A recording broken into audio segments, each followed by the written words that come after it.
Hello friends, welcome to our channel flip your coin. Retirement की बात करते ही हमारे दिमाग में ट्रैवल करना, बीच पे जाना, आराम करना, दोस्तों के साथ गप्पे लड़ाना, ऐसी तस्वीरें तैयार होती है। लेकिन ये सब करने के लिए पैसे कहाँ से आएंगे? क्योंकि रिटायरमेंट के बाद आप काम नहीं करेंगे, इनकम नहीं आएगा। इसीलिए आपको अभी से आपकी फाइनेंशियल प्लानिंग रिटायरमेंट के हिसाब से करना चालू करना चाहिए। जॉब करने वाले लोगों की सैलरी का एक हिस्सा एम्प्लॉय प्रोविडेंट फंड ईपीएफ में जमा होता है, लेकिन क्या वो आपकी सारी जरूरतों के लिए काफी होगा? शायद नहीं। पुराने दिनों में बुढ़ापे में बच्चे माँ बाप को संभाल लेते थे, लेकिन आगे जाके ये होने के आसार भी नहीं दिख रहे हैं। इसीलिए आपको आपके रिटायरमेंट के लिए पैसे बचाना बहुत ही ज्यादा जरूरी है। सरकार ने जब गवर्नमेंट एम्प्लॉयज की पेंशन बंद की थी, तब सारे नागरिकों के लिए पेंशन की तैयारी खुद से करने के लिए एक अच्छा प्लान लॉन्च किया है। नेशनल पेंशन सिस्टम एनपीएस एक वॉलंटरी रिटायरमेंट स्कीम है, जहां आप खुद की पेंशन की तैयारी खुद कर सकते हैं। इस सुविधा का लाभ सारे भारतीय ले सकते हैं और ये गवर्नमेंट की pension fund regulatory and development authority PFRDA द्वारा नियंत्रित है। तो एनपीएस एक वॉलंटरी रिटायरमेंट स्कीम है, जहां 18 से 65 साल की उम्र वाले सारे भारतीय रिटायरमेंट के बाद लमसम अमाउंट और पेंशन दोनों का लाभ ले सकते हैं। एनपीएस का लाभ जॉब करने वाले या फिर किसान या कोई दुकानदार या बिजनेसमैन हर कोई ले सकता है।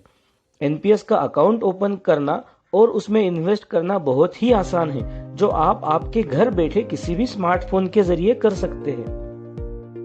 एनपीएस अकाउंट ओपन करने के बाद उसके दो सब अकाउंट्स होते हैं, tier 1 and tier 2। Tier 1 account retirement account है और जिसके टैक्स बेनिफिट्स भी होते हैं। टीयर 1 अकाउंट में से आप एज 60 होने तक पैसे नहीं निकाल सकते। टीयर 2 अकाउंट में ये रिस्ट्रिक्शन नहीं है। टीयर 2 में आप कभी भी पैसे निकाल सकते हैं, लेकिन टीयर 2 में आपको टैक्स बेनिफिट नहीं मिलते। टीयर 1 अकाउंट एनपीएस में मैंडेटरी होता है। जब आप एनपीएस अकाउंट ओपन करते हैं तो आपका टीयर 1 अकाउंट ऑटोमेटिकली एक्टिवेट होता है। टीयर 2 को आपको खुद एक्टिवेट करना होगा, जिसके लिए एक simple additional application form fill करना होता है।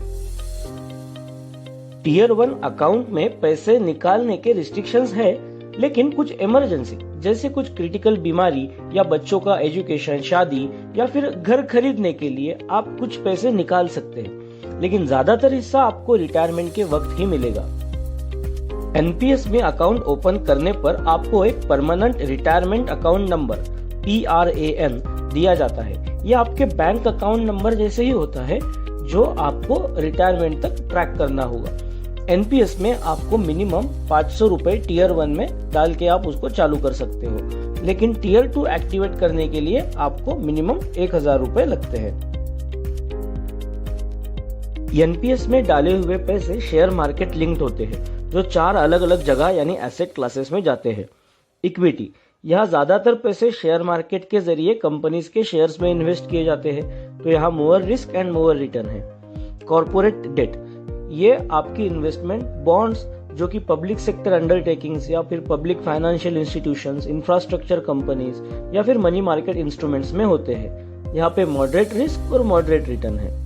गवर्नमेंट सिक्योरिटीज, यहाँ पे इन्वेस्टमेंट होती है सिक्योरिटीज जो कि सेंट्रल गवर्नमेंट या फिर स्टेट गवर्नमेंट के द्वारा इशू की होती है, और मनी मार्केट इन्वेस्टमेंट्स में यहाँ पे लो रिस्क और लो रिटर्न है। अल्टरनेटिव इन्वेस्टमेंट फंड्स, यहाँ पे इन्वेस्टमेंट्स की जाती है इन ऑप्शंस जैसे कि commercial mortgage backed securities CMBS या फिर रियल एस्टेट इन्वेस्टमेंट ट्रस्ट और इंफ्रास्ट्रक्चर इन्वेस्टमेंट ट्रस्ट, और ऐसे ही कुछ high risk high return options में। एनपीएस में इन्वेस्टमेंट आप 7 पेंशन फंड मैनेजमेंट कंपनीज के जरिए कर सकते हो। ये सब चारों एसेट क्लासेस को मैनेज करते हैं और PFRDA द्वारा दी हुई गाइडलाइंस को फॉलो करके आपके पैसे इन्वेस्ट करते हैं। आप खुद डिसाइड कर सकते हो आपको आपके फंड्स इन चारों एसेट क्लासेस में कैसे डिवाइड करने हैं, या फिर ऑटो ऑप्शन सिलेक्ट करके आप जो अलोकेशन PFRDA के हिसाब से आपकी एज को ध्यान में रखकर already decided and safe combination है वहां डाल सकते हो। आप ये फंड अलोकेशन एक फाइनेंशियल ईयर में एक बार चेंज भी कर सकते हो। तो पेंशन फंड मैनेजमेंट की ये 7 कंपनीज कौन सी है?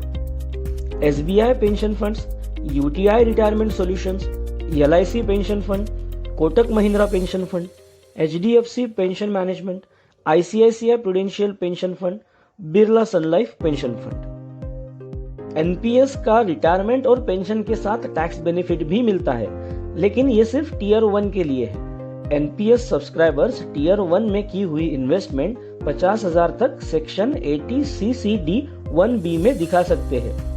जब आप मैच्योरिटी एज यानी 60 इयर्स के होते हैं तो टियर 1 के सारे पैसे निकाल सकते हो, जिसमें से 60% पर टैक्स नहीं लगता और बाकी 40% आपको एन्युटी यानी हर साल मिलने वाली एक फिक्स्ड अमाउंट में कन्वर्ट करना होता है। इस अमाउंट पर आपको नॉर्मल इनकम की तरह टैक्स लगेगा, क्योंकि ये आपको सालाना इनकम मिलती है। टियर 2 में कोई भी टैक्स बेनिफिट नहीं मिलता।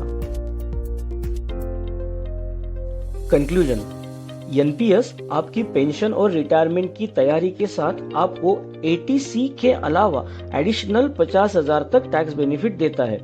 एनपीएस में आपको इन्वेस्टमेंट करने के लिए फंड मैनेजर और एसेट क्लास डिसाइड करने का ऑप्शन मिलता है, जो बाकी रिटायरमेंट ऑप्शन जैसे कि प्रोविडेंट फंड या पब्लिक प्रोविडेंट फंड में नहीं मिलता।